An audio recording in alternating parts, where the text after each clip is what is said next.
Welcome to episode 1 of the Win the Claim podcast, brought to you by Beachfront Claims. Today's guest is Daniel Tighe, founder of Tighe P.A, a firm that's taken on some of the biggest insurance companies in one. So Dan, you want to give yourself a little introduction and bio? Sure.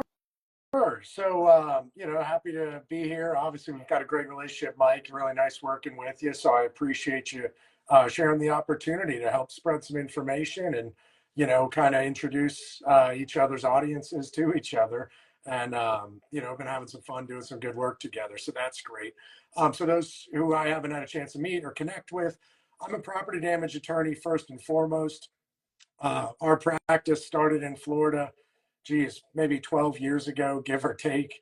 And I was working hail claims in North and Central Florida and just found an underserved niche where people weren't being helped the way they should and were having wrongfully delayed, denied, defended claims.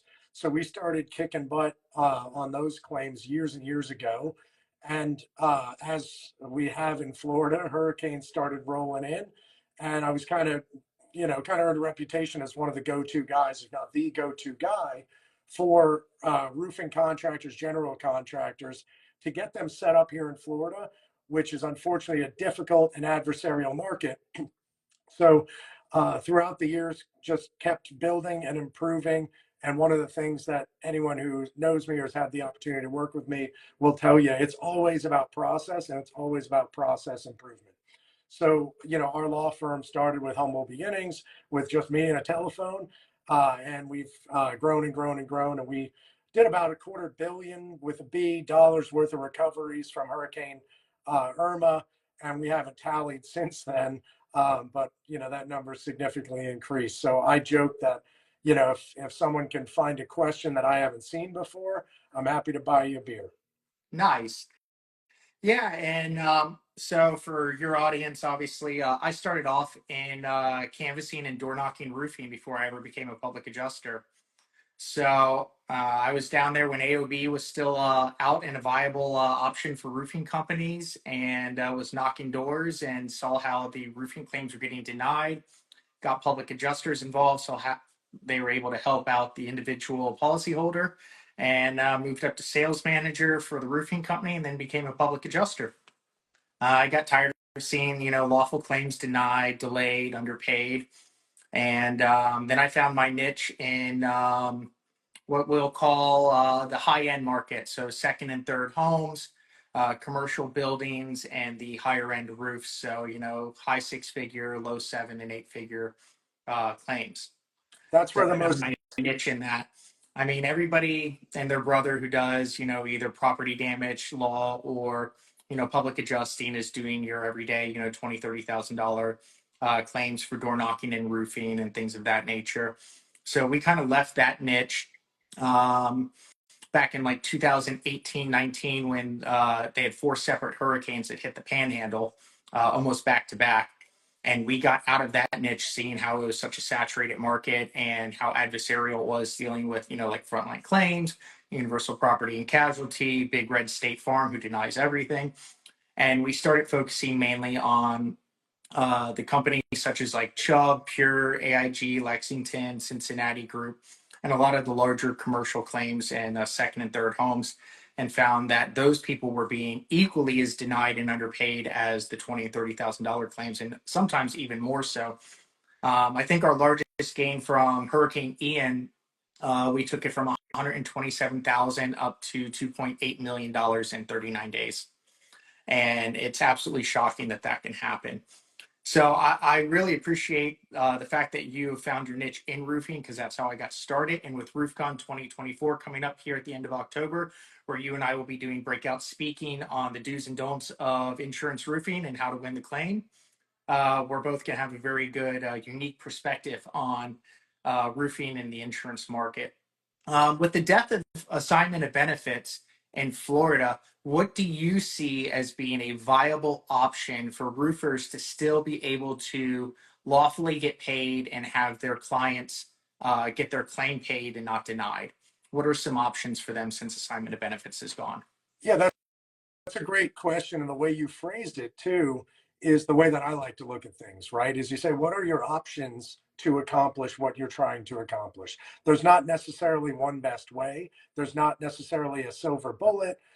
Really, what it comes down to is who are you? What is your organization? What is your goal? Obviously, for most people, it's pretty simple that you want to earn the work. That's how you're compensated. If you're a roofer, you do all this work up front. You take on the risk. You take on certain liabilities. You're doing all that hard work, and you're not compensated until you build that roof, till you get that last check with, and you clean up all the nails and all that good stuff. And Mike, I love your background. If I can jump back there too, you know, um, here in Florida, it's just a tremendously adversarial market. They're going after roofers who are, playing PA, who are trying to adjust these claims. Doesn't mean that you can't be helpful in the process, but the law is very clear. I don't think, just so you know, my personal view, I don't think it's fair what they've done here, saying that the contractor who's ultimately going to build the roof can't be involved in any way, can't assist. That is such broad language. I believe it's overbroad. That being said, I'm a lawyer, I'm an officer of the court. We have to follow the law. If you don't follow the law, you're violating the law, also known as committing a crime. So, we do need to play in the proper sandbox there. But I love your background as a former roofing contractor. And when you had that AOB, you could essentially get the assignment from the homeowner and you could alleviate their concerns. You could say, hey, Mrs. Homeowner, I've been through this process. I'm going to build the estimates. I'm going to build your roof.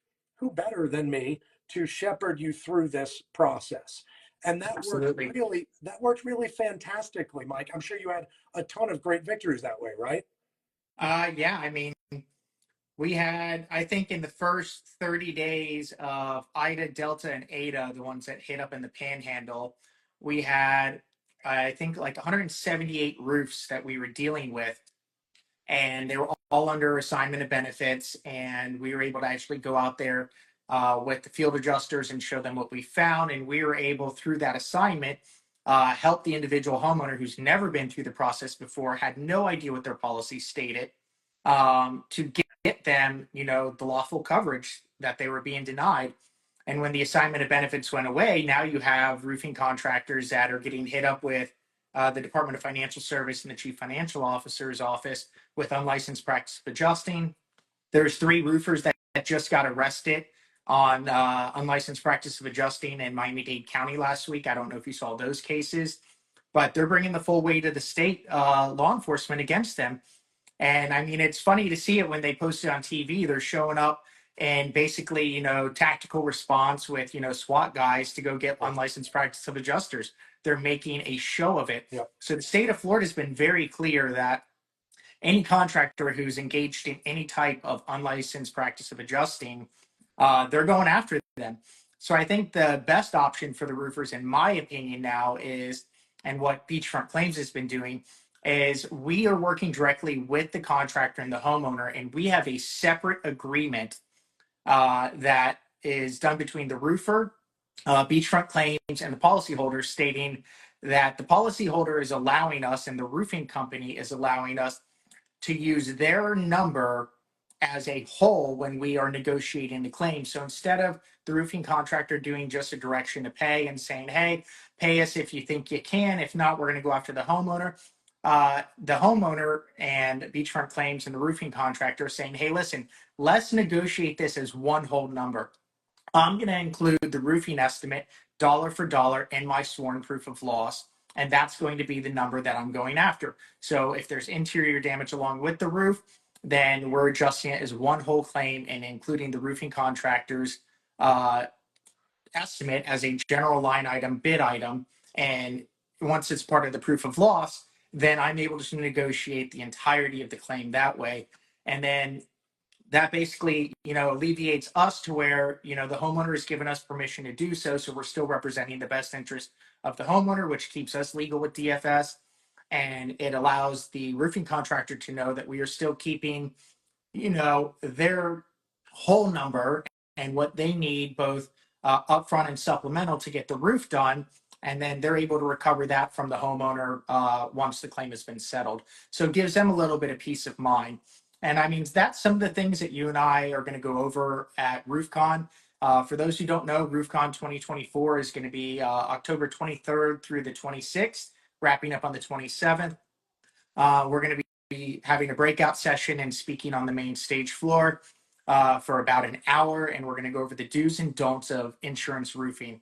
And there's going to be, from my understanding, roughly 900 roofing contractors that are going to be at that. So I am excited about that. What are your thoughts on the proof of loss and incorporating that and having a separate contract? Do you think that is a good thing, or do you think there's a better way of going about it? So first off, I hate to do it, but as a lawyer, I have to start it with it. It depends, right? Yeah. Obviously, It always depends. Yeah, I try not to be that guy as much as possible, but in this case, it comes down to those options. And what you're presenting is a terrific option where everybody's working together, right? And it's not even against the insurance company. At the end of the day, these insurance companies used to look at it like the homeowner's their client too. And everyone should be working together. Everyone should be cooperating to pay the claim fairly, to generate the right evidence and documentation that the adjuster is going to say, the insurance company's adjuster is going to say, well, yeah, here it is. Yeah, it's a bid. It's a local licensed contractor. This is market value range. We do understand we have some supply and demand factors, so it may be a little more expensive than I would try to reduce. And if I was shopping around all day in every different market. So I think what you're putting together there, what you have put together, if I was a roofing contractor, that would give me a lot of confidence in working with you versus, and anyone who's on Facebook, obviously we're on Meta, Instagram Live here. If you're in these Facebook roofing groups, you get all sorts of bozos from all over the country, thumping their chest about their experience and this and that. And, there's probably as many different ways to do this as many gurus as there are out there.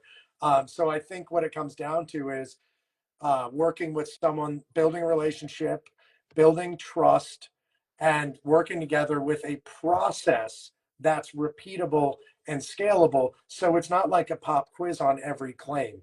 So what you're talking about is having an agreement with all of the interested parties up front that, hey, this is the roofing contractor on the job, right? This is who we want to work with.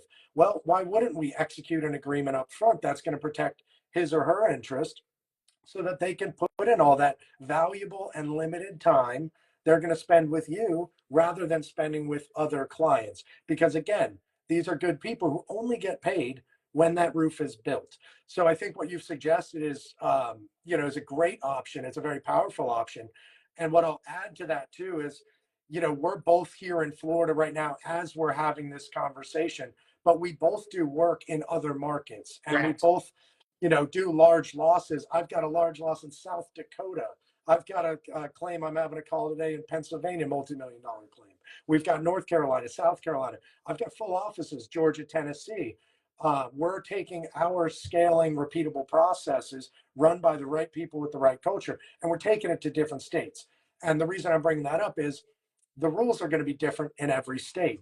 And my best suggestion for any roofing contractors, right, and we'll get into this at RoofCon, which I'm very much looking forward to, is, don't believe the hype and, pardon my language, these bullshit artists on Facebook, who are That's exactly what they are. Yeah, showing off the 3 large losses that they've been involved with and taking pictures from different angles and say, it's very transparent. If you've been in this industry for a little while, what they're trying to do is just create some hype and kind of like trick, I guess, uninitiated people. But what I always tell people to do is ask about processes, right?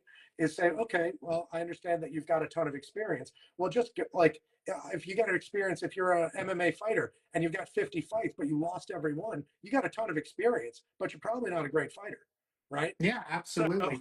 And I'm glad you brought up a process, because your law firm has a very unique and proprietary process that you guys developed that have allowed you to be as successful as you are. Do you want to touch briefly on that process, what you call it, and the rough ins and outs of it? Yeah, absolutely. This is one of my favorite topics because this is really the corpus of the work that I've done over the past, decade plus. Right? Is in handling all these claims. We can go back to experience. So I've got the track records. I've got the results. We've got the thousands of satisfied and happy clients. We've got roofers that I've worked with for a decade plus. There's a high level of trust. And what it comes down to is systems and processes. What we've developed over the years is that we call the Tighe system. A little play. My last name is Tighe, and I have some colleagues call me the insurance tiger. They turn to me with questions, and it's actually one of the less aggrandized nicknames that I've earned over the years. I get some of the roofing guys call me the brain, which I think is probably a little over and above, but I'll take the Tighe. So what we call it's the Tighe system. And what we've done is we've broken down the claim process into 5 critical components. And then within each one of those components, you've got sub processes and subtasks. Now, the idea would be, obviously it's more complicated than making a burrito, but the idea would be like a Chipotle in terms of the vision, right? It doesn't matter who's specifically making your burrito until it gets to the point, where you have secret recipes and that stuff. And that might be at the trial and litigation stage. But in terms of investigating a claim, presenting a claim, negotiating a claim, and then obviously if you have dispute, either appraisal or litigation, and then resolution, those are your 5 steps. Now, the bad way to do this business is what I see guys doing every day. And what that is they get a claim and they go, oh my gosh, this one's here and it's in this state and it's got this type of roof and it has interior damage. Oh my gosh, it's crazy. That's like the pop quiz method, which means you don't have a system, you don't have a process. Now, wouldn't a smarter way be to say, okay, we've done thousands of claims. What are the key check boxes we need to do in our investigation? Well, we need a policy. We need photos. We want video. We want Matterport, which you do a great job of. We want estimates. We want bid item estimates if it's specialty stuff. These are all simple questions, and you can ask the right questions, get the right answers, and that's how you solve the problem one time. Now, if you're a smart person and you want to be successful, why would you solve the problem once, not take the learnings from that problem, build out a quick sketch of a process so that when that problem confronts you again, you already have a diagram of how to solve it. Now, let's say you have your diagram and you improve it and you iterate 700 times a year. Wow, how good are you going to get at this process? Yeah, correct. So this is some of the exciting stuff that we'll be able to share with roofing contractors, because again, my processes tend towards disputed claims, right? Because a PA's process are going to tend towards the investigation, presentation, negotiation. I have processes for all of this stuff, but what's the roofer's process going to be, right? In a state like Florida, where they're not allowed to assist, aid, negotiate claims, their processes, it's going to be similar, but their processes are going to be more limited to the front end of that claim process, where they're just aiding in the investigation. Hey, here's the exactimate or other line item lump sum estimates. Here's my photo set. Here's the communication with the homeowner, and homeowner's on board and really happy. So in whatever parts of the process you do, the smart thing to do is build your processes so that you can have a continuous improvement with a growth mindset. You can get really good at this stuff. Yeah, absolutely. And so I have seen your process firsthand. Obviously, you've seen the type of claims that I, am predominantly handling, which are, mid-level 6-figure and low 7-figure claims, especially with roofs. And we came up with our own process, and I stole it from my time at the Federal Law Enforcement Training Center. In my previous life, obviously, I'm retired U.S. Coast Guard. And when we went through FLETC, the Federal Law Enforcement Training Center, they taught us a method that's called LEAPS. And it's listen, emphasize, ask questions, paraphrase, and summarize. And it's something that we used to use for interrogation and for setting up case files, whether it's for human trafficking, narcotics, or, smuggling operations. And it was how to, accurately draw critical information out of people to have a basic conversation to where they didn't know that they were being interrogated, but get all the information we needed out of it. So I tweaked it a little, and I still use LEAPS in my sales and negotiation tactics. 1 for networking, 2 for setting up clients, and 3 in the negotiation process with the insurance company. And I teach leaps because it can be tweaked to almost any part of the home improvement service, whether you're a restoration company, water mitigation, roofing contractor, general contractor. Because in all reality, the field adjuster doesn't make the final decision or coverage determinations, the desk adjuster. And if you have a conversation with that desk adjuster and you use leaps, listen to what they're saying. They're going to tell you exactly what they are and are not able to write for on the initial go around of the presentation and the documentation review. They may not say directly, but they'll be like, hey, listen, you know, we, had a roofer come out, we did a comparative estimate, and, we may need an engineer to come out. I'll let you know. Well, they just told you everything you need to know right there, that they're not able to write for the initial coverage. Either they don't have enough documentation, or B, upper management is saying, let's see where this goes. And they go into the whole delay, deny, defend. Well, they just told you, if you listened, exactly what you need to know. So you go back and you emphasize to them, like, hey, listen, here's some more documentation. Here's a roofing estimate. Here's our own engineer. And then you paraphrase, and ask your questions and say, hey, does this meet what you need for further information or amplified information? Paraphrase the entire conversation, memorialize it in an email so that there's a proper documentation chain, so that if it does need to go to an attorney like you guys have that entire thing documented. And then once it's all paraphrased and documented, then you summarize the conversation, like we said, with the email documentation. And I have found that using leaps 9 times out of 10 is getting my claim settled before it's ever going to litigation or alternative dispute resolution, just based off of being able to implement it. And then obviously being a graduate of the Harvard School of Business Mastery of Negotiation class, gets into the negotiation tactics that I'm going to go over at RoofCon with you as well. So I think leaps, along with the mastery of negotiation, has been very successful for beachfront claims, and it's helped us win. We recovered over $30 million from Hurricane Ian alone, and that was with us handling less than 110 claims. That was actually handling about 87 claims on Captiva and Sanibel Island alone, where we predominantly stayed, and the rest was Fort Myers Beach. And that was what made it successful for us. And then the few stragglers that are still out there, obviously, your law firm's been handling them. And you see the way that our claims have been set up for documentation, and that has been with the LEAPS process. So I think you have found it, pretty helpful the way we set up and document our claims. Yeah, no doubt. You guys do a great job with that. And it goes back to systems and processes. And the one thing that you said that I'll emphasize, excuse me, which should be very exciting to any roofers out there or any going to RoofCon, is, you've built a process and you've built a reputation for handling these large losses, right? And that would get me, if I was a roofer and I could learn something about how to do that, or get in your space and figure out how to add value to you, that would be super, super attractive. So I know there's just a ton of value that you have been and will continue to be adding for these roofers, especially the ones that are ambitious and maybe they're down here working those everyday claims. And well, we use a baseball analogy, right? They're hitting singles, and it's great moving the guys around the bases. Singles gets the bills paid. Singles gets the bills paid, but that home run is sexy, man. And when you hit that grand slam, woo, baby, the big contract's coming. Yeah, I mean, our largest loss from Hurricane Ian alone was $12 million in recovery from an initial $287,000 offer. And that was with Chubb.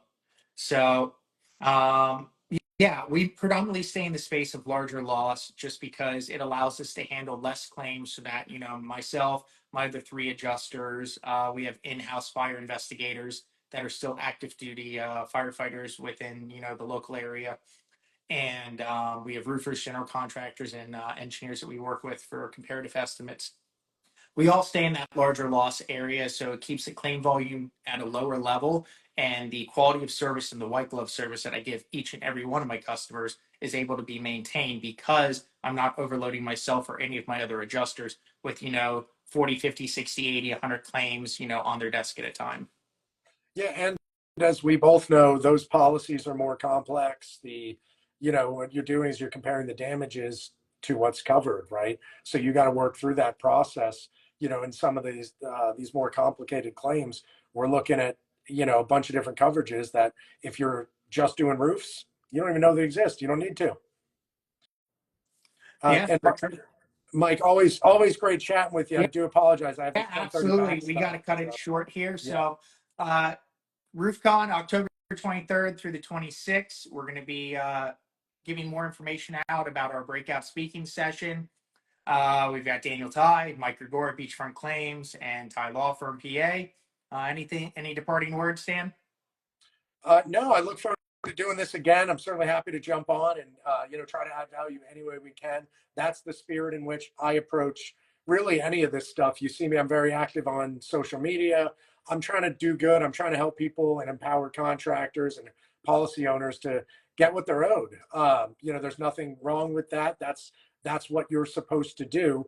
And it used to be that insurance companies would help you through that process. At this point, especially here in Florida, it's so adversarial. We call it the Florida model. Guess what? If you're not in Florida, why does it matter? Because it's coming. It's absolutely coming. Florida is the test baby for every other state for insurance law. So I appreciate you coming on today. To the rest of the viewers on both sides, please take a look at Win the Claim podcast. I'm sure you'll see Dan on as a guest star again. And thanks so much for your time. And I look forward to seeing all of you guys at RoofCon.